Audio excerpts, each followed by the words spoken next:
Good morning, everyone. Welcome to the Chicago Department of Transportation Capital Program, Alleys, Various Locations, Package 8, Pre-Bid and Technical Review Meeting. Contract number is C-1631, and today is June 23rd, 2026, and we're starting approximately around 11 o'clock. So we'll get started. Our agenda today includes introductions, procurement details, which I will cover, compliance, which our compliance team will cover, the technical review, which our project manager will cover, and Q&A at the end of the agenda. Copy So that we'll link start and with take the notes. introductions. And can you mute your computer so everyone can hear the presentation? Okay, we'll get started. Introductions with our PBC team first. I am Dee Taylor, contract officer. And next we'll have James. Good morning, everybody. James Borkman, a Public Building Commission. Welcome. Patty Montenegro, PBC Procurement. Good morning, Patrice Dull, Compliance PBC. Morning, Miguel Fernandez, PBC. Minnie Keys, PBC. Okay. Do you have any more PBC staff? Javier Descoto, PBC. I'm here with Yash Patel, Ivan Perez, and Fauzi Al-Qaid.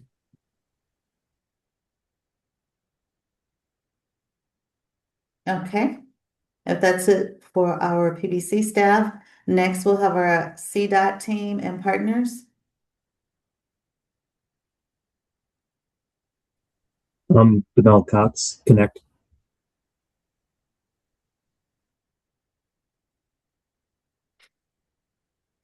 Okay. Next we'll have, are there any general contractors on today with us? AJ with Boa Construction. Okay, great. Any subcontractors or suppliers with us today? Okay, We do have a couple of people joining late, Dee, so okay. Monica Niebels is trying to join. And then I did notice that a high roller rolled in. We have Matt Crocker from CDOT on the call. Actually late. Thank you. Sorry for the delay. Okay, no worries. Everyone, if you could add your name to the chat, your name and your company. Monica has indeed joined now. Monica, please introduce yourself to everyone.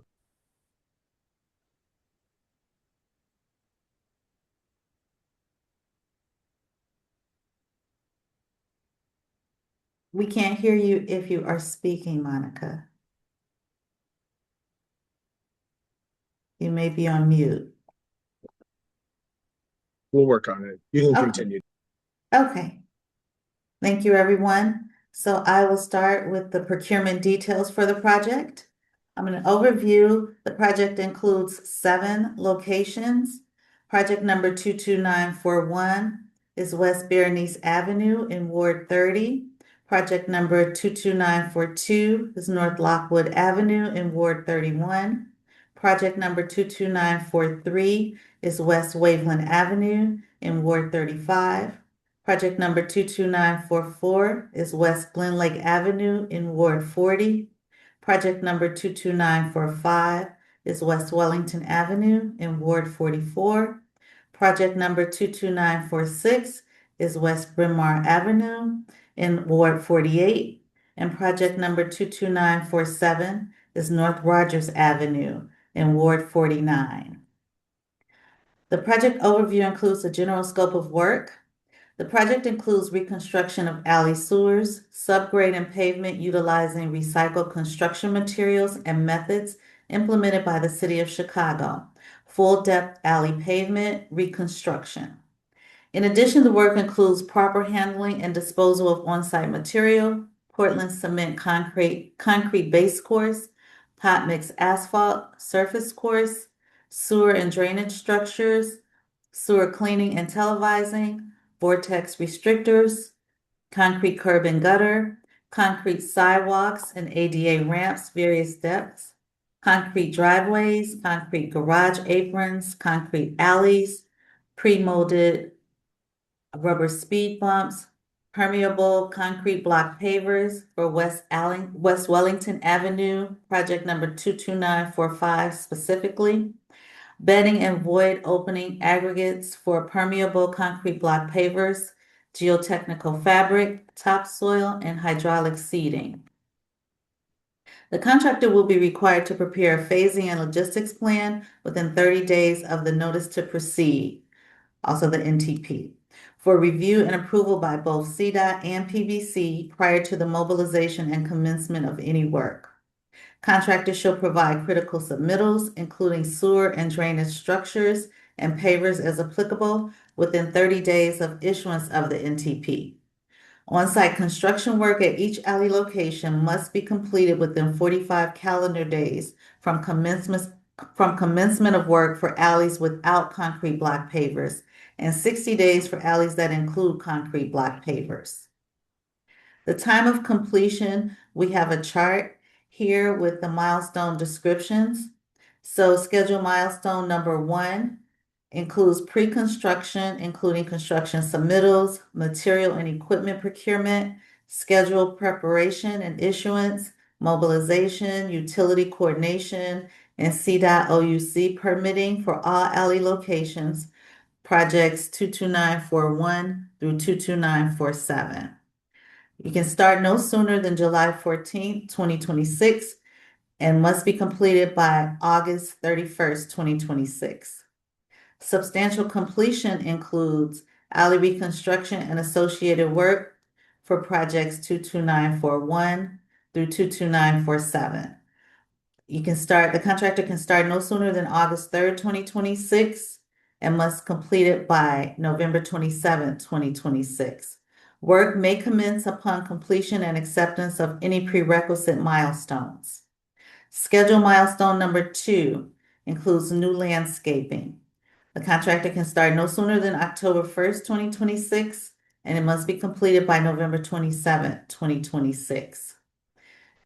There is a fee of $1,500 per day for liquidated damages for failure to achieve the substantial completion. Again, that date is November 27th, 2026.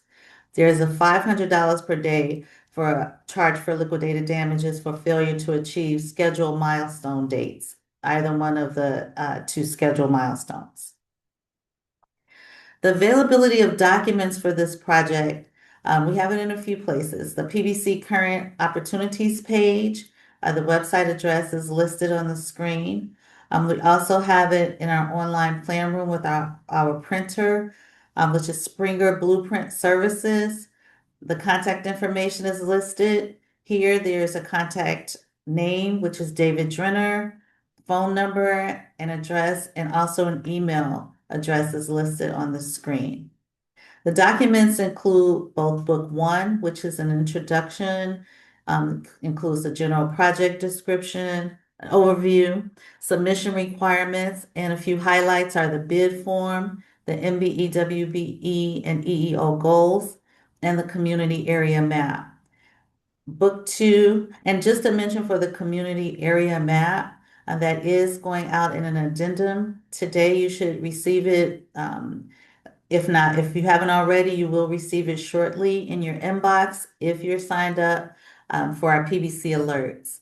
Book 2 includes the standard terms and conditions for contracts, and Book 3 includes the technical specifications. There are also construction drawings available for the project as well. You can also get the project documents through our assist agencies who we partner with. The list is on your screen. And we also encourage you to contact our assist agencies because they can also help you obtain MBE and WBE contractors. The technical review meeting is today. It will be immediately following this meeting at approximately 11:30 a.m. There have been no site visits scheduled for this project. However, notwithstanding, the failure of the bidders to become familiar with the project shall not relieve or alter the bidder's responsibility for completing the work as required by the contract documents. Requests for information, also called RFIs, must come directly to me. I am the sole point of contact as the contract officer for the project. Again, my name is Dee Taylor. My email address is dee.taylor@cityofchicago.org. The deadline for sending these questions to me is Tuesday, June 30th, 2026 by 4:00 p.m. And the addenda includes one addendum issued today, addendum number 1, which I mentioned earlier. You will be receiving the community map as part of that addendum. The bid due date and time. The due date is July 7th, 2026 at 11:00 a.m. Now, this is subject to change via addendum. Again, sign up for the PBC alerts so you make sure that you receive any changes to the bid. The virtual meeting details include the bid opening streamed live, and it also will be recorded and available on our website for viewing on PBC's homepage, www.pbcchicago.com, and also on the current opportunity page, as mentioned earlier. For this project, the web address is here on the screen. The bid submission requirements. The bid must be submitted electronically through one email that includes the following 3 documents. One complete copy of the bid document that must have original signatures, blue ink or digital signature. You must include your bid bond with your bid, and the PDF document should be a searchable PDF document and not a scanned copy, with the exception of documents that are only available as a copy, such as licenses. One complete copy of the master bid form document in PDF format, and one complete copy of the master bid form document in Excel format. You must email your bid to 2 places. One is the pbc-procurement@cityofchicago.org, and also to myself, dee.taylor@cityofchicago.org. If for some reason you're unable to submit your bid electronically, you may request instruction for submitting a hard copy of your bid in writing to the contract officer, myself, again at dee.taylor@cityofchicago.org. Our Director of Procurement, James Borkman, will make the decision regarding your request. The pre-award meeting for the project is Friday, July 10th, 2026 at 10:00 a.m. It's a virtual meeting, and again, it is subject to change via addendum, as is all of our meetings. If there are any changes, you will be notified through the PBC alert system. The lowest and responsive and responsible bidder shall be required to have at a minimum in attendance the project executive, project manager if known, and a cost estimator at the pre-award meeting. We would like you to invite principals of all of your MBE, WBE subcontractors listed on your Schedule D. Provide and be prepared to discuss the schedule of values, if applicable, for the project. And provide a list of pre-award meeting attendees in advance of the meeting. The notice of award, the anticipated release for the notice of award, also called NOA, is July 2026, following the PBC Board of Commissioners meeting. Successful general contractor will be required to provide a compliance certificate of insurance, as well as a payment and performance bond within 7 days of the NOA being issued. A few highlights from our Book 1 and our Book 2 include budget, staffing, and additional requirements. The estimated construction budget for this project is $5,400,000, between that amount and $5,500,000. This can be found in Book 1 on page 4. Other information that can be found in Book 1 include the mandatory project staffing, that's on page 6. The scheduling software requirements, that's on page 6 as well. Liquidated damages on page 7, and prevailing wage rates on page 7, as well as page 53, where we include a link directly to the Illinois Department of Labor. So all of this information can be found again in Book 1. Joint venture opportunities are recommended. If you would like to joint venture, we encourage that. You have to complete a Schedule B, which is the joint venture affidavit. It's in Book 1 on page 38. You also must include with your bid the JV agreement and a certification letter. This is a sample of the bid form for this project. As you can see, each of the 7 locations are listed. This is the master bid page where all of the amounts will total onto this page. As you can see at the bottom, there's a grand total for the base bid and the grand total for the award criteria figure. These amounts populate from the other schedule of prices pages, which we will look at now, well, shortly. Each alley has a separate tab. There are 7 tabs in total, as you can see on your screen for each of the alley projects. You enter your unit pricing for all 7 alleys individually. The master bid form, which we just saw, will automatically total the prices for each of the 7 alleys. This is a sample of the schedule of prices page. You enter your unit pricing where the arrow is showing in that column. And then the sheet will automatically total at the bottom where the arrow is pointing to, at the bottom of the page. And again, that amount at the bottom will automatically populate on the master bid form page that we just saw. Here, you must enter your surety and your firm information. Where the arrows are pointed, we need the name and address of your surety company, and we need the name and address of your firm. You must enter that here. And again, so this is just a snippet of the first page, the master bid form, and this is where the total will automatically populate from all of the alleys that you have to enter your individual prices for. This is a sample of the award criteria figure sheet. And this is where you would enter your information where you have the minority journeyman. There's a maximum of 70% of your bid that you can enter on the lines. All of the lines that are highlighted in light green is where you will enter your amounts, your percentages. Next, there's a minority apprentice. The maximum amount for that is 70%. Minority laborer, the maximum is 70% for that. Female journeyman, female apprentice, and female laborer. The maximum percentages for those are 15% each. And this is a sheet where the total award criteria, which is line 15, that will populate on the master bid form. The basis of award can be found in Book 1, page 10. The award will be made to the responsible bidder submitting the lowest grand total award criteria figure, which is line 31 of the bid form, whose corresponding grand total base bid, which can be found on line 30 of the bid form, is within the available funds for each alley and is otherwise responsive to all requirements of the contract documents. Firms are required to fill out the entire bid form in order to be considered responsive to the bid.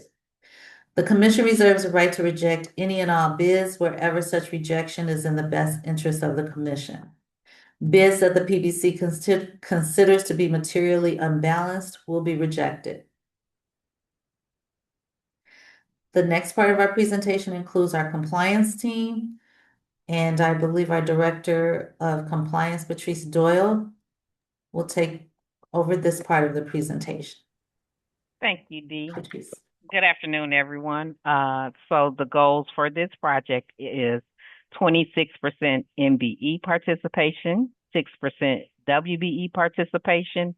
We only accept certification from the City of Chicago or Cook County. So make sure when you're getting your certification information from your MBEs and WBEs that they have a current certification from the city or Cook County and they're certified in the scope of work that they're performing. If you need additional information, you can look in Book 2 at Article 23 for additional information about the MBE and WBE requirements. So for the EEO requirements, you can submit a maximum of 70% minority journey workers, 70% minority apprentice, 70% minority laborers. That means 70% of the total hours worked in each category will be applied to either minority journey workers, apprentice, and labor. That's the maximum that you can bid on your award criteria. For female journey workers, apprentice, and labor, the maximum is 15%. Once the contract is awarded, they are no longer goals, they are requirements. So taking to consideration what you will be able to achieve for those total hours worked, we also have a community hiring requirement of 7.5%. And as mentioned earlier by procurement, there will be an addendum that will show you the community area map for this project.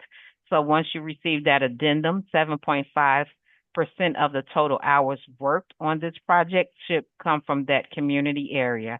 There's also a City of Chicago resident requirement, meaning that 50% of the total hours worked must be from City of Chicago residents. And we also included the map here that you will see in the addendum. Thank you. Mhm.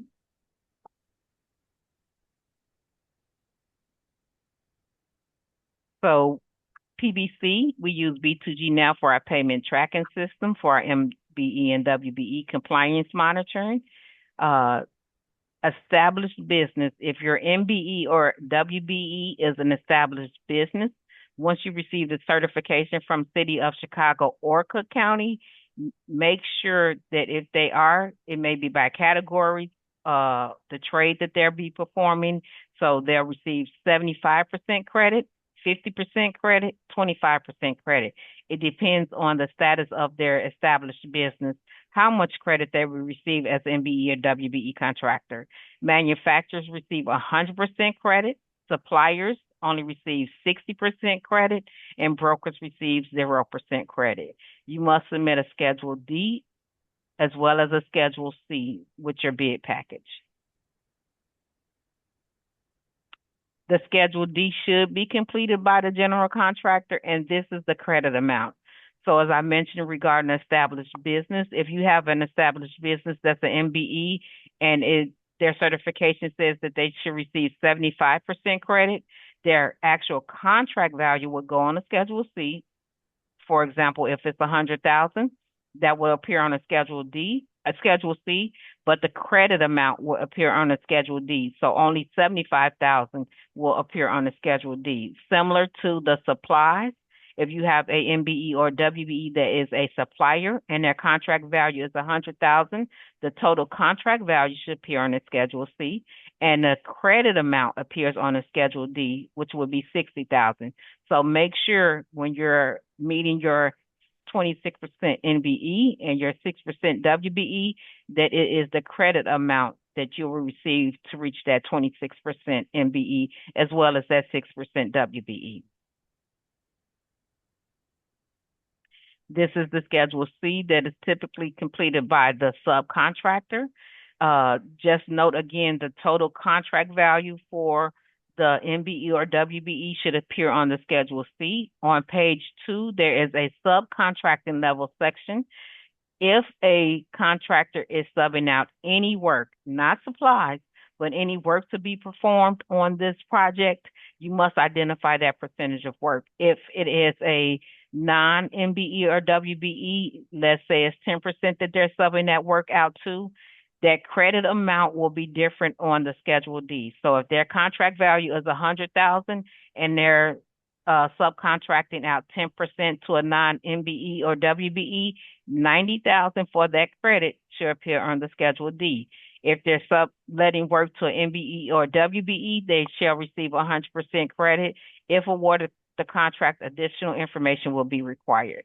So make sure you're completing that subcontracting level. If no work is being subcontracted, then 0 should appear in both sections. Back Thank to you, you, Dee. Patrice. Yes. Again, just a reminder, anything regarding this project, any questions or concerns that you have must come to my attention as the contract officer, Taylor, DEE.Taylor@cityofchicago.org. Please don't hesitate to contact me. The next portion of our presentation is a technical review, which will be presented by our project manager, Robert Ochi. Robert? Yep. Hey, thank you, Dee. So let me go over the project locations and limits of these alleys, and I'm going to turn it over to Demel Cox, the engineer of record, to go over the details for each alley. So the project locations and their limits are West Bernice Avenue, West Grace Street, North Lockwood Avenue, and North Laramie Avenue. For West Schubert Avenue, West Drummond Place, North Lockwood Avenue, and North Laramie Avenue. For the next location is West Waveland Avenue, West Addison Street, North Drake Avenue, North St. Louis Avenue. And then for West Glen Lake Avenue, it's going to be West Glen Lake Avenue, West Peterson Avenue, North Maplewood Avenue, and North Campbell Avenue. The next alley is West Wellington Avenue, West Oakwood Avenue, North Clark Street, and North Broadway. And then the limits for the next alley is West Bryn Mawr Avenue, West Caltalpa Avenue, North Broadway Avenue, and North Avenue, West Chase Avenue, North Walcott Avenue, and North Andre Street. I'll hand it over to Demel Cox to go over the details of each specific location. Morning. We'll start with Berenice, Grace, Lockwood, and Laramie. Existing conditions: deteriorating pavement, utility poles located within the existing right-of-way. Every alley on this list will have this issue. This alley is primarily residential use and has no existing drainage. That catch basin you see is at the edge of the alley apron, as shown in the drawing. Next slide. Proposed conditions, looking to incorporate 3 catch basins, a 10-inch extra strength electrified clay pipe, 8-inch ductile iron pipe with a connection to a 24-inch sewer on North Laramie Ave. And then this does have a construction work caution area, so minor levels of lead. Recommended PPE are gloves, protective eyewear, long sleeves, and long pants. Next alley, Schubert, Drummond, Lockwood, and Laramie. Deteriorating pavement, utility poles located within the existing right-of-way, mix of commercial and residential use, existing speed humps, rubberized and HMA, no existing sewer system, and tree proposed to be removed. That's the middle photo right there. Next slide. 2 catch basins, 1 manhole, 18-inch extra strength electrified clay pipe, 8-inch ductile iron pipe with a connection to a 12-inch sewer on West Schubert via Y connection. And then this alley is also proposing rubberized speed humps. Slide. Next alley is Waveland, Addison, Drake, St. Louis. Deteriorating pavement, existing speed humps, utility poles located within the existing right-of-way, residential use, no existing sewer, shrub to remain in place. That's the top photo that you see there. Next, we are proposing sheet flow here, and then rubberized speed humps throughout the alley. Next alley is Glen Lake, Peterson, Maplewood, and Campbell. Deteriorating pavement and existing speed humps, utility poles located within the existing right-of-way, mix of commercial and residential use, no existing sewer in this alley. And then we are proposing block pavers, 3-inch catch basin, 1 manhole, 8-inch extra strength electrified clay pipe, with a connection to a 24-inch reinforced concrete pipe on West Glen Lake Ave, which is that top photo above, and then rubberized speed humps throughout the alley as well. Next alley, Wellington, Oakdale, Clark, and Broadway. Deteriorating pavement with water ponding. Utility poles located within existing right-of-way, commercial and residential use. There's a lot of private parking in this one. We had a photo of that left picture, but it didn't show the area, so I took this one off of Google to kind of show the complexity of the parking issues in this specific alley. A lot of coordination will be needed. But no, that's good. Thanks. Okay. Next alley, Wellington, Oakdale, Clark, and Broadway. Sheet flow. Oh, sorry, we're proposing sheet flow, utility poles. I need to reword that. But this alley is. Give me 1 second.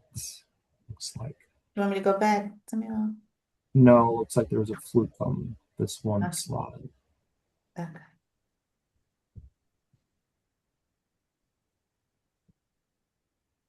Yeah, it's interesting. All right. Yeah, here we go. So sheet flow, and then you can ignore the rest of those tags there.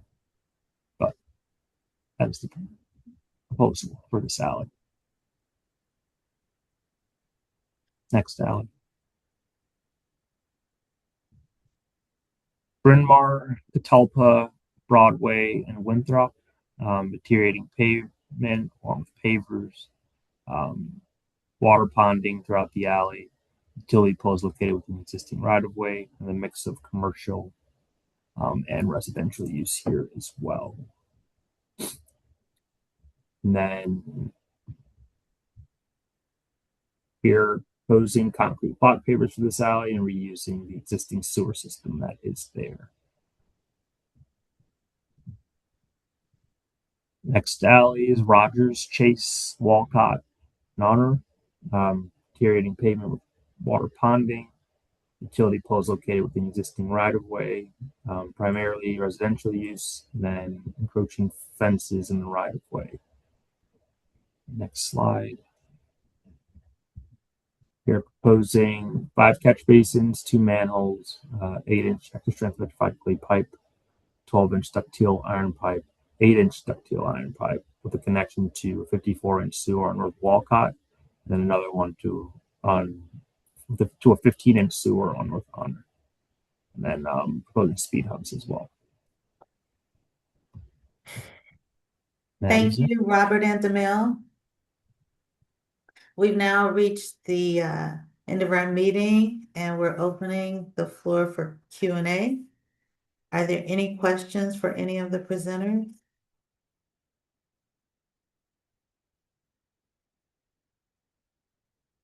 Okay. Well, I want to thank everyone again for participating today in the pre-bid and technical review meeting for the Chicago Department of Transportation's capital program, Alleys, various locations for package 8. Thank you and have a great rest of your day. Thank you. All right. Thank you, Dee. Yes.